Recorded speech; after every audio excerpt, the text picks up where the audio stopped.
आज हम कक्षा 11वीं गणित अध्याय 10 शंकु परिच्छेद के अंतर्गत दीर्घवृत्त पर बात करेंगे। इसके पहले हम लोगों ने पढ़ा था परवलय के बारे में। तो परवलय के समीकरण, परवलय के समीकरण से विभिन्न सूत्र और उन पर आधारित प्रश्न जो एनसीईआरटी में आए हैं। आज हम तीसरी आकृति, पहले अपन वृत्त के बारे में पढ़ चुके, दूसरा परवलय और तीसरा क्या दीर्घवृत्त के बारे में पढ़ेंगे। सबसे पहले अपन इसकी परिभाषा ले लेते हैं। इसकी परिभाषा क्या है, इसकी परिभाषा क्या आती है? तो परिभाषा है दीर्घवृत्त ऐसे बिंदुओं का समुच्चय है, ऐसे बिंदुओं का समुच्चय या समूह है जिनकी किसी तल में दो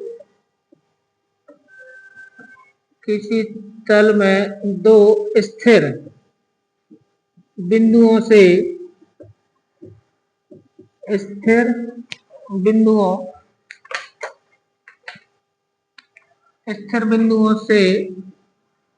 दूरियों का योगफल सदैव कैसा रहता है?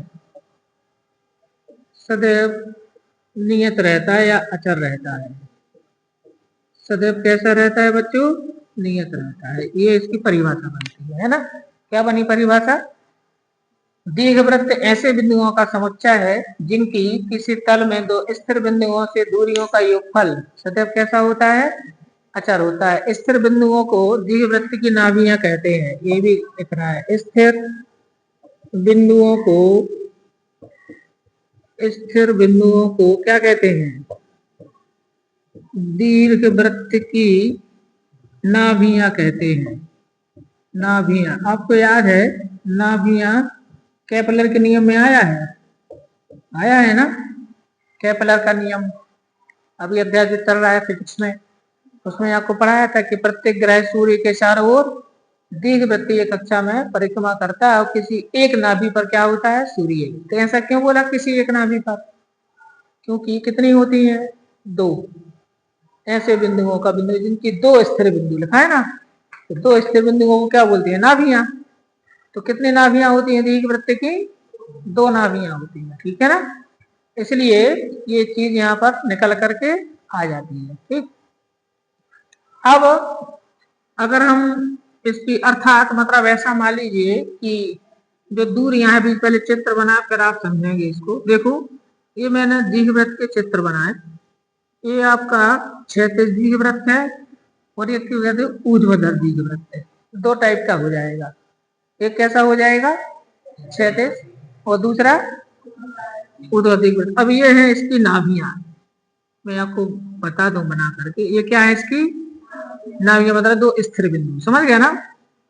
आंखों जैसे दिख रहा है ये क्या है? इसकी नाभियां है, दो स्थिर बिंदु, ठीक है। अब इस नाभियों को मान लीजिए ये नाभि है S1, ये नाभि है S2।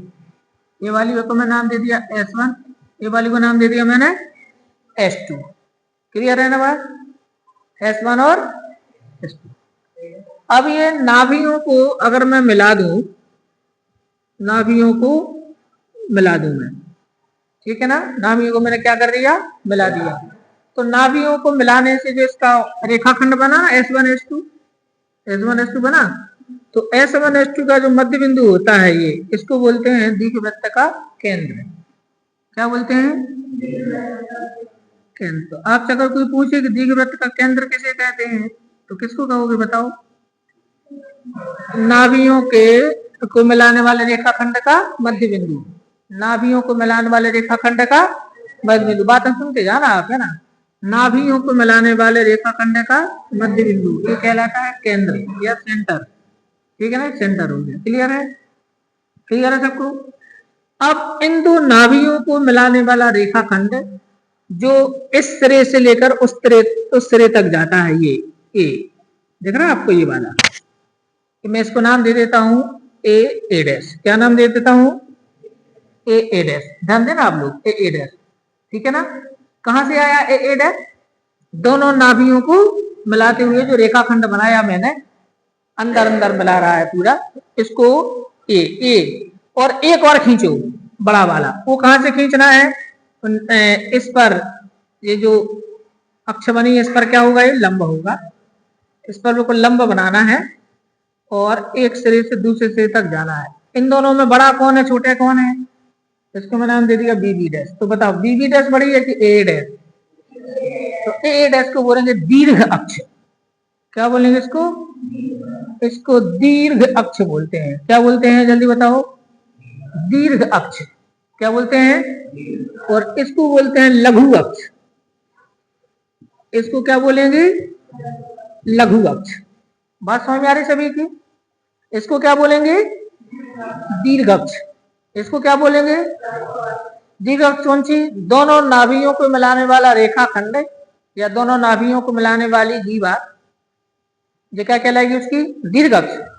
और दीर्घ अक्ष पर लंब और केंद्र से होकर जाने वाला रेखाखंड है, इसको बोलेंगे लघु अक्ष। क्या बोलेंगे, याद रहेगा सभी को। आप इसके बता सकते हो दीर्घ अक्ष लघु अक्ष, इसकी दीर्घ अक्ष हो जाएगी खड़ी, हो जाएगी ना, ये क्या है इसकी दीर्घ अक्ष, और ये क्या है इसकी लघु अक्ष है, ये ध्यान रखना है, ठीक है ना। ये इसको मैंने नाम दिया था बी डैश, तो यहाँ दे देते हैं वही, तो यहाँ पर दे देते हैं ए डैश। तो ये हमारी कौन सी है इसमें, ए इसकी दीर्घ अक्ष है, दीर्घ हमारे बड़ी, और ये कौन सी है, लघु। लघु का मतलब क्या होता है, ये लघु अक्ष है। आपको समझ में आ रही होंगी बातें। और ये क्या है, केंद्र है, ठीक है ना। अब हम क्या करेंगे, दीर्घ अक्ष लघु अक्ष के अनुदेश एक्स अक्ष और वाई अक्ष खींचेंगे, और खींच रहा हमें ऐसे दीर्घवृत्त पढ़ने हैं, देखो ऐसे वाले, ए वाले दीर्घवृत्त पढ़ने हमारे लिए, ए वाले, ठीक है ना। ये कौन सी अक्ष कह रही है हमारी, वाई अक्ष, और यहां पर कौन सी बन जाएगी, अब ये कौन सी अक्ष हो जाएगी हमारी, एक्स अक्ष। तो फिर ये क्या हो जाएगा, मूल बिंदु, नहीं हो जाएगा मूल बिंदु, नहीं होगा, होगा नहीं होगा, ठीक है ना। तो ये हमारा हो जाएगा मूल बिंदु। ऐसे यहां पर मान लो ये होगी वाई अक्ष, इसको क्या लेना है आपको, वाई अक्ष मान लेते हैं। और एक कौन सी हो गई हमारी, एक्स अक्ष हो जाएगी, एक्स अक्ष, ठीक है ना। ये क्या हो जाएगा, इसका मूल बिंदु, इसका केंद्र हो गया, ठीक है ना। तो हम कौन सी दीर्घवृत्तों के बारे में पढ़ रहे हैं, जिनका केंद्र मूल बिंदु है ना। मूल बिंदु से इतर भी हो सकता है, लेकिन हम कौन से का अध्ययन कर रहे हैं, केंद्र क्या है, मूल बिंदु है। बात समझ में आ रही कि नहीं आ रही। तो इस दीर्घवृत्त का मानक समीकरण होता है इसका क्षेत्र, इसका होता है x square upon a square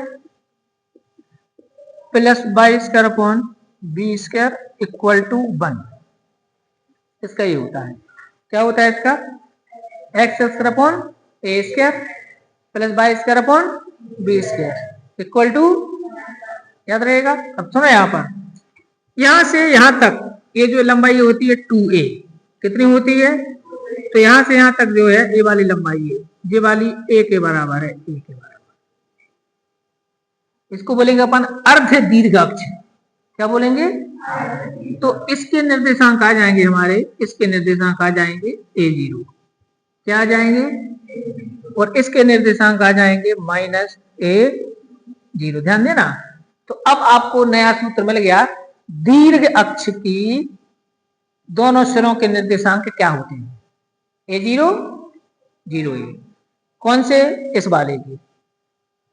अब ये जो लघु अक्ष है ये वाली, इसकी लंबाई होती है 2b, कितनी होती है, तो यहां से यहां तक की लंबाई b हो जाएगी, ये वाली भी कितनी हो जाएगी b, मूल बिंदु से यहां तक। तो इसके निर्देशांक हो जाएंगे 0b, इसके निर्देशांक हो जाएंगे 0 -b। बात समझ में आ रही है ना। तो क्या बन गया इसके, आपसे कोई पूछे कि बताओ लघु अक्ष के सिरों के निर्देशांक क्या होते हैं, लघु अक्ष के, तो लघु अक्ष के सिरों के निर्देशांक होते हैं 0b और 0 -b। इसके लिए, किसके लिए, x square upon a square plus y square upon b square equal to 1 अर्थात क्षैतिज बारे के लिए। अब आते हैं इस तरफ, क्या बातें समझ में आ रही है आपको?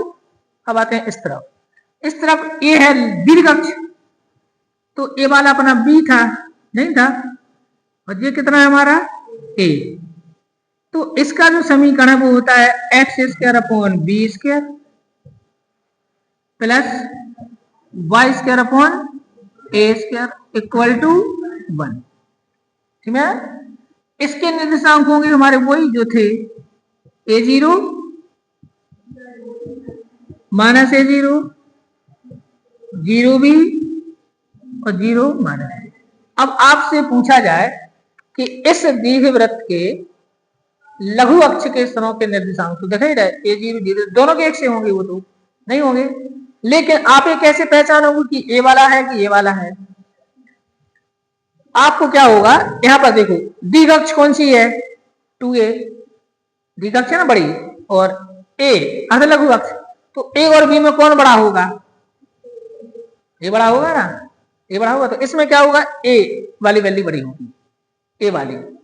समझ आएगी ना बात? बस इतने बात ध्यान रखना है आपके लिए कि अगर वैल्यू कौन सी हमारे पास बड़ी निकल रही है, कौन सी छोटी, क्योंकि आप अपनी बुक में जो दिए हैं वो इस टाइप के दिए हैं, x square upon b square plus x square upon a square equal to 1, मिलाओ उसमें समीकरण, और ये वाला ऐसा दिया। नहीं तो हम ऐसा इसको याद कर लेते हैं कि अगर ए बड़ा हो बी से, ए बड़ा हो बी से तो अलग है, और बी बड़ा हो ए से तो अलग है। समझ में आई ना बात? ऐसा कर देती थी, लेकिन उसमें आपको जो समीकरण दिए है उसने आपका अलग अलग बुक में मानक समीकरण अलग तरीके से तो बना देते हैं, ठीक है ना, तो कोई दिक्कत नहीं है, आप तो याद कर लेंगे। तो समझ में आ गया ना, ये क्लियर है, कोई दिक्कत इसमें? ये नाभियां हैं S1 और S2, तो नाभि के निर्देशांक उसने दिए हुए हैं C0 और माइनस C0, ठीक है ना, तो यहां पर क्या आएगा 0C और इसका 0 माइनस C, ये नाभियों के निर्देशांक, और नाभियों के बीच की दूरी हो जाएगी 2C, क्या हो जाएगी 2C हो जाएगी। समझ में आएगी ना बात? नाभियों के बीच की दूरी क्या हो जाएगी 2C। तो मैं कुछ सूत्रों को यहाँ पर आपको लिख दूंगा, ठीक है ना, कुछ सूत्रों को क्या करें अपन लिख लें, तो क्या यहाँ लिख देते हैं सीधा, है ना। तो सबसे पहले आपको लिख देते हैं दीर्घ अक्ष की लंबाई, दीर्घ अक्ष की लंबाई तो क्या होती है 2a, 2a इसके लिए 2b इसके लिए, तो ये सूत्र अलग अलग के लिए होंगे, तो यहाँ पर अलग लिखना पड़ेंगे, इसको लिखने पहले, है ना। यहाँ नीचे कहां तक आ रहा है, अब नहीं आएगा, है ना।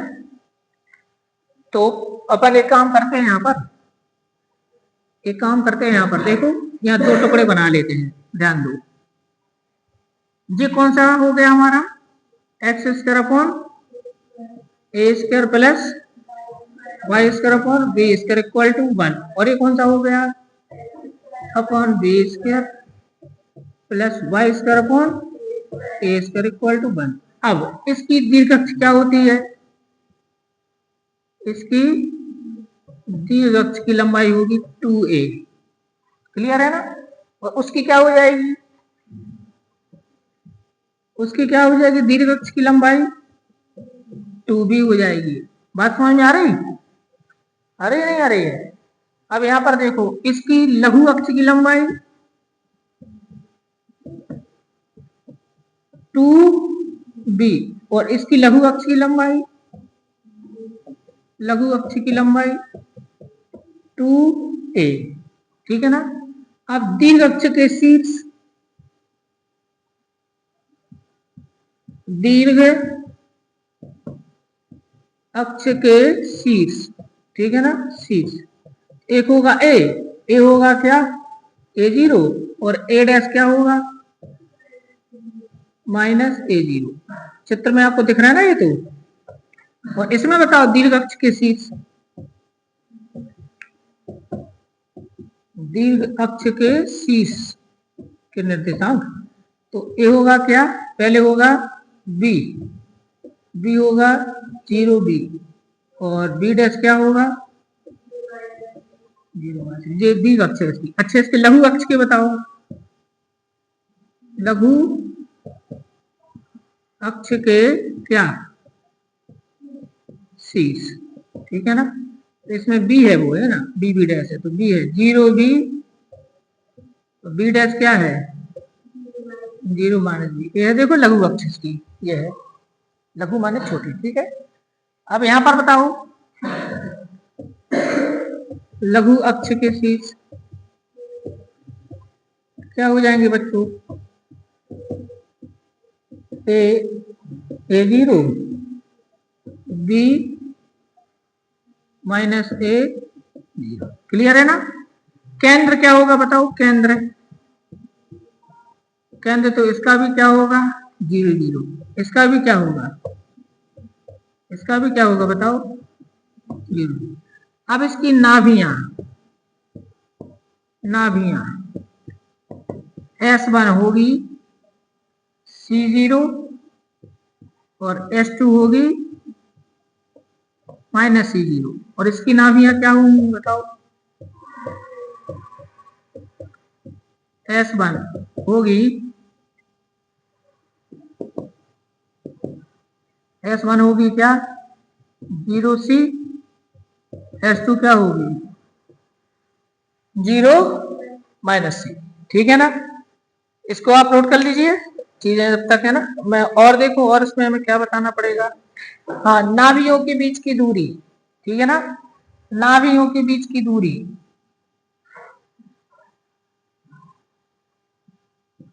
क्रमांक डालते जाना सूत्रों पर, नाभियों के बीच की दूरी, तो दोनों में क्या होगी 2C होगी, क्या होगी, यहां पर भी वही होगी, नाभियों के बीच की दूरी,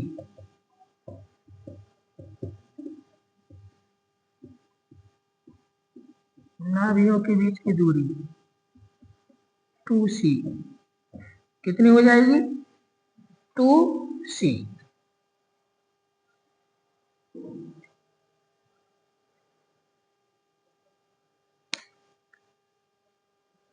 ठीक है।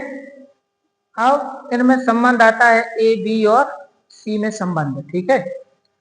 एक और सूत्र है, जो हमारा पहला हो गया, ये दूसरा, ये तीसरा, ये चौथा, पांचवा, छठवां, सातवां, आठवां सूत्र। देखो बच्चों, A square plus B square equal to होता है C square, A square plus, नहीं ए स्क्वायर इक्वल टू दिया, A square equal to B square plus C square, A square equal to क्या होता है हमारा बी स्क्वायर प्लस सी square, ये सूत्र याद रखना है। ए बी, ए क्या है अर्ध लघु अर्ध दीर्घ अक्ष, बी क्या है अर्ध लघु अक्ष, तो संबंध कहां पर दिया आपको, संबंध कहां पर दिया देखो, मिल गया आपको संबंध, ये संबंध दिया है पेज नंबर 197, मिल गया 197 पर देखो आप, मिल गया ना संबंध, ठीक है। चलिए अब आता है आपका उत्केंद्रता,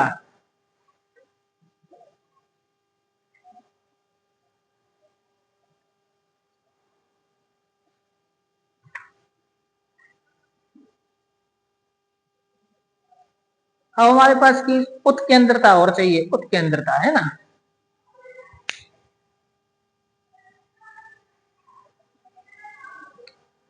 उत्केंद्रता की आपको परिभाषा अभी बताते हैं, नीचे तक जा रही है वीडियो, एक और चली जाएगी, है ना, देख लेते हैं उत्केंद्रता, फिर अपन बात करते हैं यहाँ पर।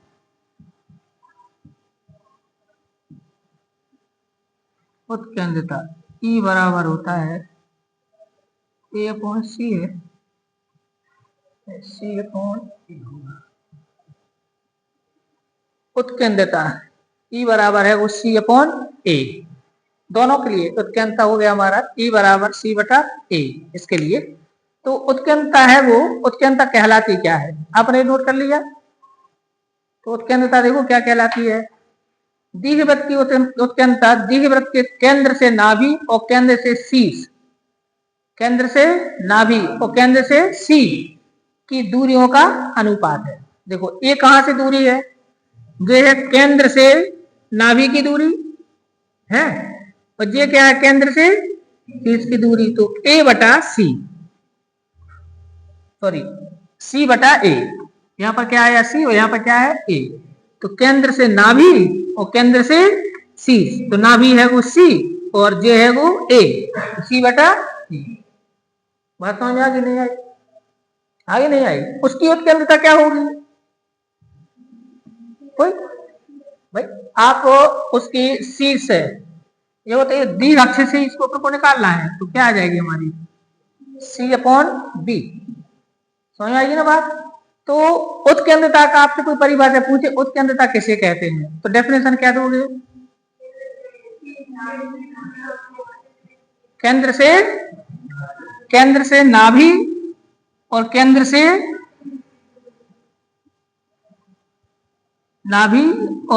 से शीर्ष की दूरियों का अनुपात, इसको क्या बोलते हैं? उसकी उत्केंद्रता बोलते हैं। क्या बोलते हैं उसकी? अपन उत्केंद्रता बोलते हैं। तो E बराबर, इसको E से प्रतिशत करते हैं, ठीक है ना? तो E बराबर क्या होता है, C बटा A या C बटा B। क्लियर है ना? क्योंकि इसकी नाभि इस अक्ष पर है ना, यहाँ से यहाँ तक B और यहाँ से यहाँ तक C, तो C बटा क्या हो जाएगा B, नहीं हो जाएगा C बटा B। अब ये वाला सूत्र जो A इसके बराबर है B square plus C square, उस तरफ क्या हो जाएगा B स्क्वायर बराबर A square plus C square. यहाँ पर क्या हो जाएगा जल्दी बताओ? B square equal to A square plus C square, नहीं होगा? तो ये हमारे पास इनमें संबंध है, इन सूत्रों को आपने लिख लिया होगा। अब अपन छोटी छोटी बातों पर और ध्यान देते हैं इसमें, ठीक है?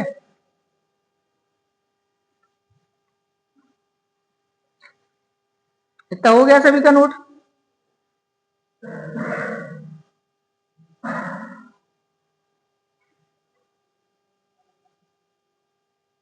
याद आ गया? जैसे ए वाला सूत्र है ना, उत्केंद्रता E बराबर क्या होता है, तो C बराबर क्या होगा E इंटू ए। तो यहां पर एक और सूत्र मिल गया, क्या मिल गया बताओ? E0 और माइनस E0। क्यों मिल गया? क्योंकि C बराबर होगा E, नहीं होगा? C बराबर क्या होगा? तो ये वाले सूत्र भी यहां पर लग जाएंगे। E0, ए क्या है? अर्ध दीर्घ अक्ष। ये क्या है? ये पता होना चाहिए ए क्या है। ए क्या है? ई क्या है? उसके अंदर की डेफिनेशन,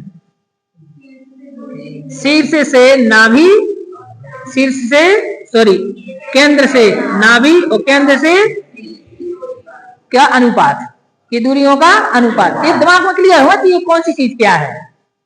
समझ गया? अंग्रेजी के सिंपल अक्षर थोड़ी लिखे हैं, तो ये है, तो ये अपन को इसलिए ये सारी चीजें याद रखना है। क्लियर हो गया ना? सी क्या है? केंद्र से नाभि की दूरी। केंद्र से केंद्र क्या है?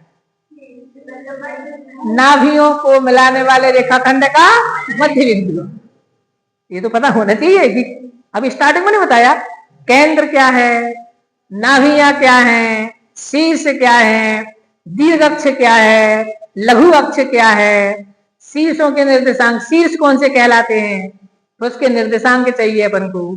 तो शीर्ष, इसका शीर्ष होगा ए और ए डैश, इसका शीर्ष होगा बी और बी डैश। समझ आ गई ना बात? ये सब पता होना चाहिए। फिर ये क्या है? ये क्या है? अर्ध लघु अक्ष, अर्ध दीर्घ अक्ष और केंद्र से नाभि की दूरियों के बीच संबंध क्या है? ये अर्ध दीर्घ अक्ष, ये क्या है? अर्ध लघु अक्ष, और ये क्या है? केंद्र से नाभि की दूरी। इन तीनों में संबंध है जी। ए स्क्वायर इक्वल टू क्या होता है? बी स्क्वायर प्लस सी स्क्वायर। समझ में आ रही ना बात? तो ये सारी चीजें यहाँ पर हमें एक नाभि लंब जीवा और पढ़नी है। नाभि ये है, नाभि का क्या होना चाहिए? लंब, ये कहलाती है नाभि लंब जीवा। ये इसको क्या बोलते हैं? चित्र में जोड़ दो, इसको बोलते हैं नाभि लंब जीवा। नाभि लंब जीवा, क्योंकि आपको चित्र से सब कुछ दिखना चाहिए, नॉमिनेशन कर देना। ये कहलाती है नाभि। इसकी जब लंबाई होती है 2b स्क्वायर अपॉन a, कितनी होती है? तो यहाँ पर कहाँ सेट कर दूं मैं? कहाँ सेट कर दूं? नाभि लंब जीवा की लंबाई आप लोग कर लोगे, नीचे सेट कर दें इसी में, है ना, 2b²/8। तो आप लोग लिख लेना कहीं भी, इसमें अपनी कॉपी में लिख लो, बोर्ड पर आएगा नहीं इसमें। नाभि लंब जीवा की लंबाई क्या होती है, 2b²/8। उस तरफ देना 2a²/b, उस तरफ क्या लिखना है, 2a²/b। नाभि लंब जीवा समझ गया ना, नाभि पर लंब हो और उसके दोनों सिरे दीर्घवृत्त पर हो, तो उसको क्या बोलते हैं, नाभि लंब जीवा। तो नाभि लंब जीवा अब कितनी होंगी इसमें, 2 होंगी, ठीक है ना, कितनी होंगी इसमें, 2 होंगी।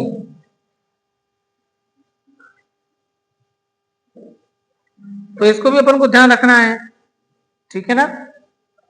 अच्छा, इसके सिरों के निर्देशांक होते हैं CL, क्या होते हैं, जैसे मैंने इसको नाम दे दिया P, इसको नाम दे दिया Q, इसके निर्देशांक होते हैं CL, क्या होते हैं, CL। L क्या है, L है यहां से लेकर के यहां तक की लंबाई है L, ठीक है ना।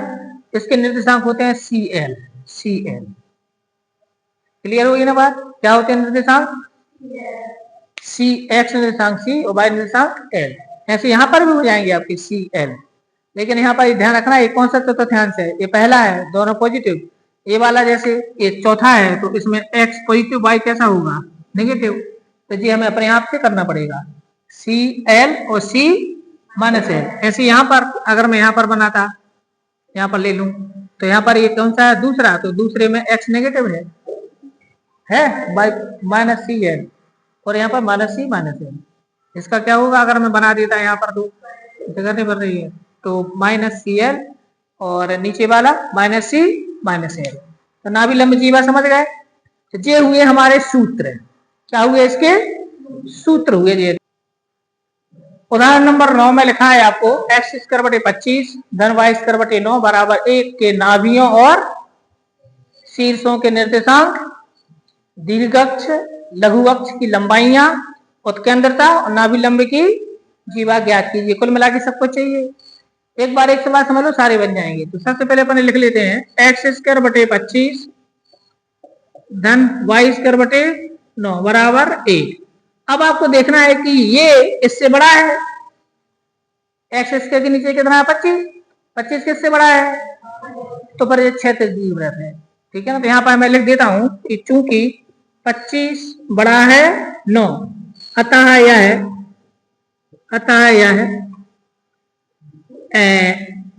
36, कौन सा,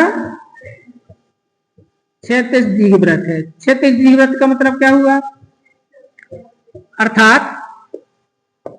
अर्थात इसकी अक्ष कहां पर है, इसकी दीर्घ अक्ष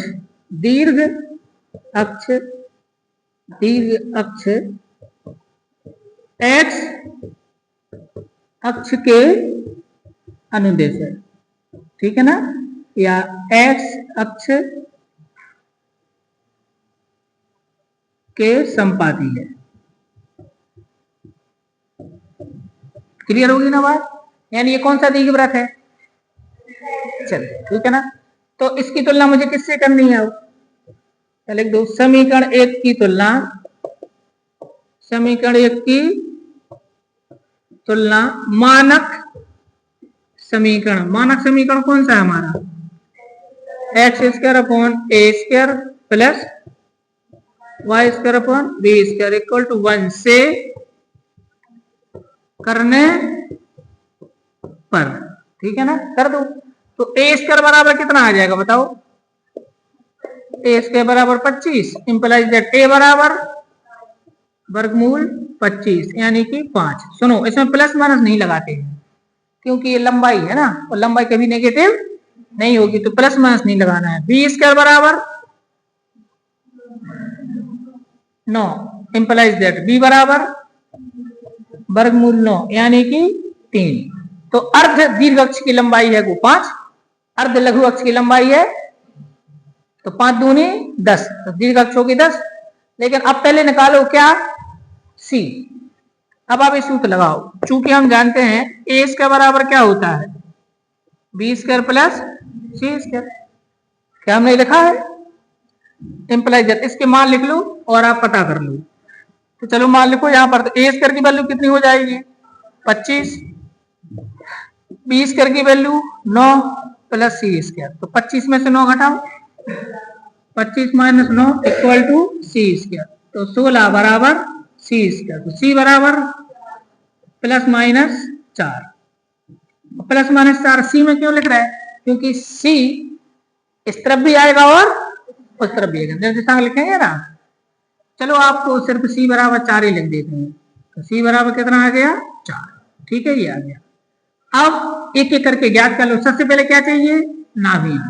इसलिए सबसे पहले अपन लेते हैं नाभियां। तो बताओ नाभियों के निर्देशांक क्या होते थे? नाभियां थी हमारे पास, एक थी हमारे पास C0, C0 मतलब 4 जीरो, और दूसरी थी माइनस C0 यानी कि -4 जीरो। एक काम हो गया है। अब क्या चाहिए अपन को? शीर्ष, शीर्ष के निर्देशांक, शीर्ष। तो शीर्ष अपने पास थे, एक था हमारे पास ए के निर्देशांक क्या थे? A0, A0। तो यहां पर क्या आ जाएगा? ए का मान देखो यहां पर 5 है ना, 5 से क्या हो जाएगा? 50। और दूसरा शीर्ष -A0, तो ये क्या निकलेगा? माइनस। चलो अब क्या चाहिए? दीर्घ अक्ष। तो दीर्घ अक्ष, दीर्घ अक्ष की लंबाई क्या होती है? ये होती है 2a। तो मतलब 2 इंटू 5 इक्वल टू कितना आएगा? 10। 10 इकाई, क्या लिख देंगे? 10 इकाई। फिर लघु अक्ष की लंबाई बोलो। लघु अक्ष की लंबाई तो क्या हो जाएगी? 2b यानी कि 2 इंटू 3 इक्वल टू 6, 6 इकाई। समझ में आ रही बात? अब क्या चाहिए अपन को? उत्केंद्रता। चलो उत्केंद्रता, उत्केंद्रता का सूत्र था E बराबर C बटा A। तो C का मान कितना है? 4 और A का मान 5। तो उत्केंद्रता आ गई 4/5। अब क्या चाहिए? नाभिलंब जीवा। तो नाभिलंब जीवा की लंबाई बताओ। नाभिलंब जीवा ये होती है 2b² इक्वल टू 2 इंटू 9/5 बराबर 18/5। ठीक है ना? तो नाभिलंब जीवा की लंबाई है 18/5 इकाई। बात समझ में आ रही? क्लियर होगी ना बात? है? उत्केंद्रता कितनी है? 4/5। सारे आंसर मिला लो। क्लियर है सबको? अच्छा अब बताओ आपको ये सवाल क्यों सरल लगा? भी सूत्र, अगर आपको पूरे सूत्र याद है तो आपको मेहनत किस पे करना है? सूत्रों पर। अब आप एक बात और क्लियर कर दूं, सुनो, मैंने एक और यहां पर लिख देता हूं। x² बटे, जैसे आ गया हमारे पास 16 और y² बटे 36। अब जो कौन सा है, अब तुम्हें ध्यान कर लेंगे, उस तरफ वाला है, माने ये है ऊर्ध्व, तो इसमें उस तरफ वाले पूरे सूत्र लगाने हैं, बस इतना ध्यान रखना, बाकी सब छोड़ दो। अब आगे बात समझ में आपको? इसमें कौन से सूत्र लगाने हैं फिर? ठीक है ना? तो जो मैंने आपको सूत्र लिखाए हैं उसमें थोड़ा सा एक कंफ्यूजन है कि दोनों समीकरण एक से हैं। आप चाहो तो इसमें एक सुधार सकते हो। क्या? जैसे ए वाला है, ए वाला देखो, ए वाले, इस वाले में आप लिख दो कि x² plus y² equal to 1। यहाँ पर a ग्रेटर देन b है, या a इसका ग्रेटर देन क्या है? b²। और फिर ए वाला है ना, ये वाला, इसमें भी j वाला सूत्र लिख दो, a वाला x² plus y² equal to 1। परंतु यहाँ पर क्या लिख दो? b इसका बड़ा है a इसका। बस अब आपको कंफ्यूजन दूर हो जाएगी। तो दोनों समीकरण एक से रहेंगे। नहीं समझे आपको? दोनों समीकरण कैसे रहेंगे? एक से। समीकरण एक से रहेगा, लेकिन एक कंडीशन बदल जाएगी। आप मेरी समस्या, आप एक कंडीशन नोट कर लो, आपकी जो बुक में दी है उसकी तुलना में आप एक कंडीशन नोट कर लो उसमें। मतलब क्षैतिज वाले में ये कंडीशन लिख दो और समीकरण ऊर्ध्वाधर वाले में ये कंडीशन, सूत्र ही लिख दो और कंडीशन ही लिख दो। सूत्र ही रहने दो और कंडीशन ये कर दो। मैंने अपने 20 का इस तरफ कर लिया था ना, तो 20 को इस तरफ ना करके क्या करो, 20 के इस तरह बना करके आप ऐसा लिख लो बस, ठीक है ना, क्योंकि सवालों में ये कंडीशन आनी है। नहीं, अगर बराबर हो जाएंगे तो वृत्त बन जाएगा। Very good. अगर दोनों वृत्त बराबर बन जाएंगे तो क्या बन जाएगा? वृत्त। वृत्त में अगर किसी दीर्घवृत्त के लघु वृत्त दीर्घवृत्त से बराबर हो तो उसको वृत्त कहते हैं। तो वृत्त हम पढ़ चुके। तो समीकरण क्या बनेगा? X square plus y square equal to a square. तो वही तो है, नहीं बन गया? तो दोनों बराबर कभी नहीं होंगी। तो आप कैसे पहचानोगे कौन सी है? मान से पहचानना, और दोनों दीर्घवृत्त का मानक समीकरण एक ही लेना, वही वाला, ठीक है ना। वो जैसा लिखा है तो उसको लिखा रहे हैं जरा वैसा ही।